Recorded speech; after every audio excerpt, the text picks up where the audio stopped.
आज मैं एक ज़ोन कैसे फाइंड करते हैं, क्या-क्या उसमें देखते हैं, उसके बारे में मैं बात करने वाला हूँ आपसे। तो मैंने ये रिलायंस का फ्यूचर का 2 घंटे का चार्ट खोल रखा है और आप भी लाइव मार्केट है और टाइम जो है वो रखा है 11:57। तो इस अकॉर्डिंग हम ये देखते हैं। ये देखिए, ये फिल अनफिल फिल का एक पैटर्न बना हुआ है, डिमांड ज़ोन इसको बोलते हैं। और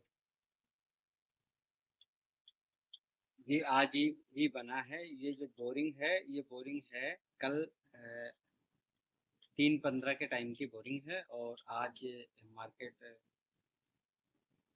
अपसाइड ओपन हुआ है। अब देखो, सबसे पहले हमें देखना होता है इस टाइप का फॉर्मेट, और सेम अगर ये विपरीत हो फॉर्मेट नीचे की तरफ तो वो सप्लाई जोन होता है। तो ये डिमांड जोन है, इसको वेरीफाई करते हैं। सबसे पहले हम बोरिंग पे जाते हैं, बोरिंग का T R A T R देखते हैं। इसके अंदर ये होता है टी आर छोटा होना चाहिए, ए टी आर बड़ा होना चाहिए, तो बिल्कुल ठीक है। इसके बाद हम बोरिंग पे जाते हैं और बोरिंग का जो T R A T R है, इसके अंदर एक छोटी सी मिस्टेक है कि टी आर बड़ा होना चाहिए और ए टी आर छोटा हो, ये वाली प्रॉब्लम। तो इसमें ये ठीक नहीं है। और अगर लेग आउट की बात करें तो लेग आउट एकदम परफेक्ट है, केवल एक प्रॉब्लम है T R A T R, इसमें दिक्कत है लेगिंग के।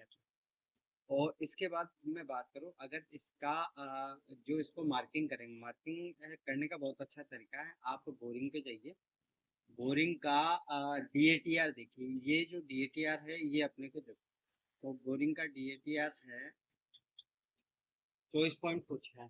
तो इसका हमें 10% लेना पड़ता है। तो 24 का 10% हो गया 2.50। तो हमें नीचे की तरफ एस एल लगाना है, तो उस एस एल के अकॉर्डिंग हमें इसका बोरिंग का हमें देखना है लो। तो लो है 1426। 1426 में से हम माइनस कर लेंगे ढाई,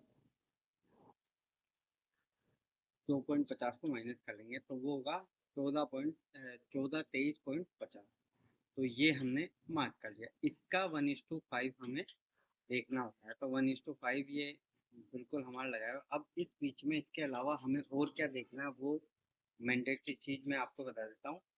ये जोन जब इसका लेगआउट बना है, उस लेगआउट से 7 वर्किंग डे, 7 वर्किंग डेज इसका होना चाहिए लेगआउट से, बोरिंग से नहीं, लेगआउट से आप काउंट कीजिए। सेकंड हमें देखना है कि जो भी ये जो जोन बना है, या तो 3 कैंडल इसके 1:5 होनी चाहिए, या फर्स्ट जो लेगआउट है वो 1:5 में आना चाहिए। तो फर्स्ट लेगआउट जो है वो 1:5 में नहीं आ रहा, तो हमें 3 कैंडल का वेट करना है। अगर 3 कैंडल अगर ग्रीन बनती तो ये बिल्कुल जोन है। अगर ये यहीं तक ही होता तो ये आपको टारगेट नहीं देगा, समझ रहे हैं।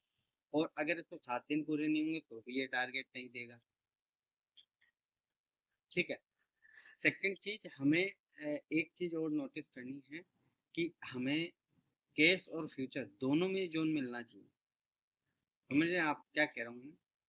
केस और फ्यूचर दोनों में जोन मिलना चाहिए।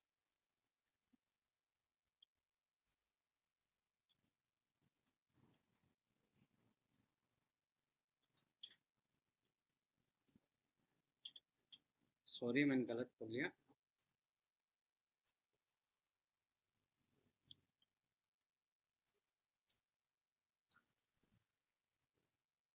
ये देखिए, ये यहाँ भी बना हुआ है, मैं इसको बड़ा कर देता हूँ थोड़ा। ये यहाँ भी जोन बना हुआ है। इसके साथ ही अगर मैं बात करूँ,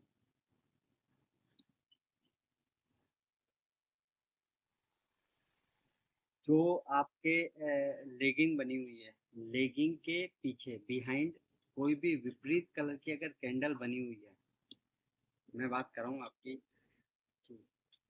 ये विपरीत कलर की, ये कैंडल सेम कलर की है, कोई दिक्कत नहीं। अगर ये इसका कलर रेड होता और ये इस लेगिंग के 50% से ज्यादा अगर एरिया कवर कर रखी है, तो इसका मतलब ये ट्रेड नहीं है, ट्रैप कलर की। सेम कंडीशन इसके साथ भी है, लेगआउट के साथ। अगर लेगआउट के बाद विपरीत कलर की कैंडल है तो इस पे बॉडी को कवर नहीं करनी चाहिए। ठीक है। और सबसे बड़ा है मार्किंग।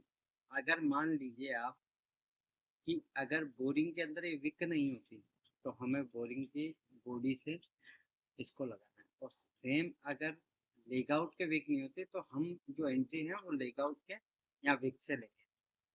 और भी अगर किसी के पास जोन हो तो आप बिल्कुल बताइए, कुछ क्राइटेरिया और रह गए हैं वो मैं आगे आने वाले वीडियो में मैं कवर कर दूंगा। और इसका वेट कीजिए, केस में एकदम परफेक्ट है। और अगर आप इसको फ्यूचर में देखें तो फ्यूचर में लेगिंग में थोड़ी सी दिक्कत है। और कोई क्वेश्चन है तो आप कमेंट्स कीजिए, मैं बिल्कुल जवाब दूंगा। Thank you.